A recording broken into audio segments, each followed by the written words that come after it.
চালিয়ে তুমি রইয়া দেবে না। আমার মাওলা বড় দয়ার মাওলা।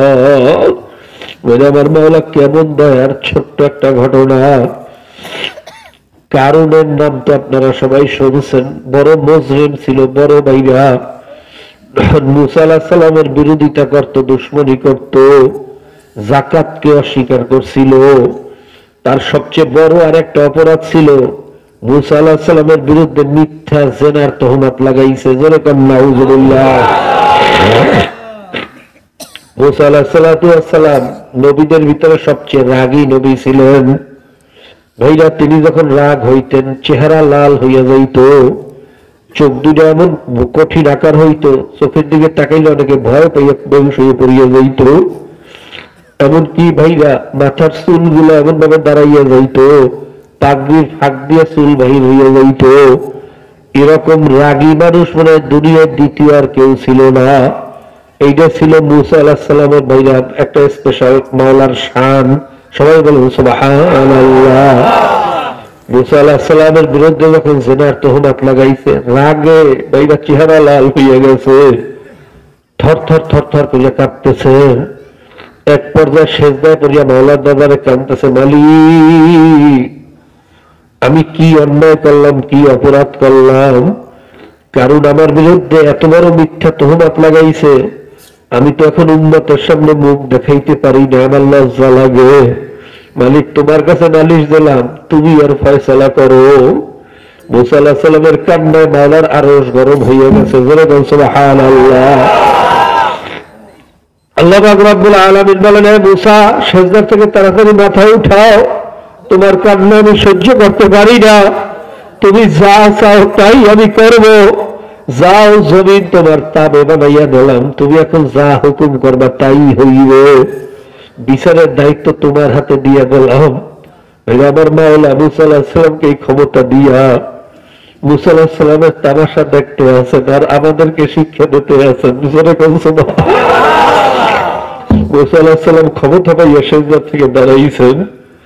দাঁড়াইয়া জমিনকে হুকুম করলেন, জমিন ওই কারণ কোথায় আছে খবিসের ধরিয়া জমিনের নিচে ঢুকাইয়া দাও।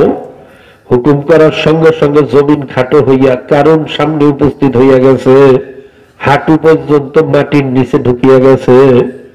কারণ উপায়ান্তর না দেখিয়া মুসা আলাইহিস সালামের কাছে কান্দে আর বলে, ও মুসা আমি ভুল করছি, আমাকে তুমি মাফ করিয়া দাও। মুসা আলাইহিস সালাম মাফ তো করলেনই না, বরং আরো বলে জমিনের আরো নিচের দিকে নিয়ে যাও। কারণ বলে মুসা আমাকে মাফ করিয়া দাও, আমি ভুল করিয়া ফেলাইছি, অন্যায় করিয়া ফেলাইছি, আর কোনোদিন করবো না। মুসা আলাইহিস সালাম বলে জমিনের আরো নিচে নিয়ে যাও। এরকম যাইতে যাইতে মাথা পর্যন্ত জমিনের নিচে ঢুকিয়া গেছে।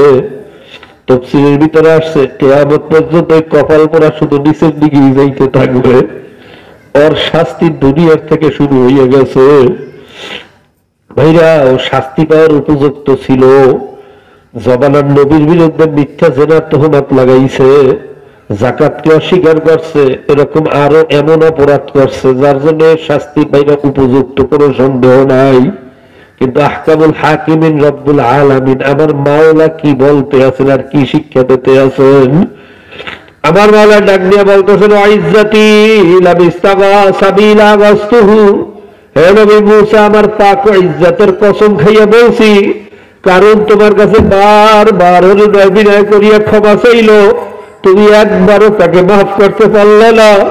আমার ইজ্জতের কসম, কারণ যদি একবার আমি মাওলার দরবারে বলতো, মালিক তুমি আমাকে মাফ করিয়া দাও, ও মুসা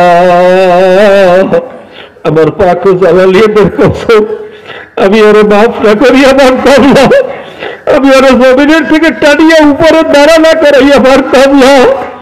নবী মুসা বাচ্চানি মত্তাগারবা ইলাইয়া তালাক্কাইতাহু মিন বাইত। जब कोई बंदा बंदी मेरी तरफ आता है, शिकस्ता दिल आता है, टूटा हुआ दिल आता है। जब घबरा कर चारी तरफ मायूसी का समुद्र दिखता है, आसमान उस पर टूट सा नजर आता है, जमीन उस पर तंग हो जाता है, चारी तरफ के दरवाजे जब उस पर बंद हो जाता है, मेरी दरवाजा कभी बंद नहीं होता। হে মুসা, সবাই যখন দরজা বন্ধ করে আমার দরজা তখনও খোলা। আমি দরজা বন্ধ করতে জানি না মুসা। যখন কোন বান্দা বান্দি ভাঙ্গা দোল নিয়ে আমার দরবারে উপস্থিত হইয়া যায়, তালাক্তাইতাহু মিন বাঈদ, আমি মাওলার রহমতের দিকে দৌড়াইয়া যাইয়া রহমতের কোলে না লইয়া পারে না। এ নবী মুসা, আমি মাওলা বড় দয়ার মাওলা। কাজী ভাইরা ভুল করছি, অন্যায় করছি, এই মুহূর্তে তওবার মতো তওবা করিয়া ফেলাও। যদি তওবার মতো তওবা করতে পারো, খোদার কসম খেয়েও বলতে পারি আমার মাওলা খালি হাতে ফিরাইবে না।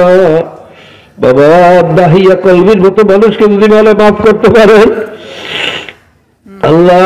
বুখারীর ভিতরে রওয়ায়াত আসছে, এক বেশ্যা নারী রাস্তা দিয়ে রওনা করছে। আল্লাহ, যদিও বেশ্যা নারী ঈমান ঠিক ছিল, পথের ভিতরে দেখে একটা কুকুর পানির পিপাসায় জিহ্বা বাহির হইয়া গেছে। আল্লাহ, তখন ওই নারী চিন্তা করলো, মাওলার একটা মাখলুক এইভাবে কষ্ট পাইয়া মারা যাইবে, এটা আমি সহ্য করতে পারি না। তার সফর বন্ধ করিয়া তাড়াতাড়ি কুকুরের কাছে গেছে। কোথায় পানি পাইবে, পানি নাই। গায়ের ওড়না ছিড়িয়া ভাইরা রশি বানাইছে, পায়ের মোজা খুলিয়া ঢোল বানাইছে, কূপের ভিতরে ফালাইয়া একটুখানি পানি ওঠে, ওই দূর থেকে আনিয়া মুখে চিপে দুই এক ফোঁটা দেয়, আবার যাইয়া আনে, আবার একটু দেয়। ভাইরা এইরকম কষ্ট করতেছে মাওলার একটা মাখলুকের জন্য। এই আমলটা দেখার পরে মাওলার কাছে এত পছন্দ হইয়া গেছে। এবার মাওলা বলে, জানিয়ে রাখেন, ওই বেশ্যা নারীর এই আমলটা আমার কাছে বড় ভালো লাগছে, আমি ওরে মাফ করিয়া দিলাম। ভাইরা মাওলা কখন কোন কারণে কাকে মাফ করিয়া দেয় বলা যায় না। এখানে অনেক কারণ আছে। আমার মাওলা দেখতে বলতে পারে ফেরেশতাদেরকে, ফেরেশতারা দেয় আমার বান্দারা কাজ করবো ভালাই, ওই ঠান্ডা জমিনের উপরে বসিয়ে রয়েছে। কেন বসিয়ে রয়েছে, কেন বসিয়ে রয়েছে? ফেরেশতারা বলে, বাবু, তারা তোমার উদ্দেশ্যে, তোমার জিকিরের উদ্দেশ্যে আসছে, তোমার মহাব্বতে আসছে মাওলা।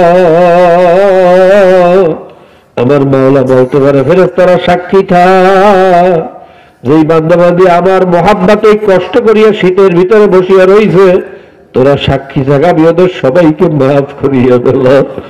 কাজে আবার কোন কারণে কখন কাকে মাফ করিয়া দেয় বলা যায় না। এই জন্য একটু তওবা করো, মাওলার দরবারে একটু কান্নাকাটি করো, আমার জন্য দোয়া করো, আমিও সবার জন্য দোয়া করি। আল্লাহুম্মা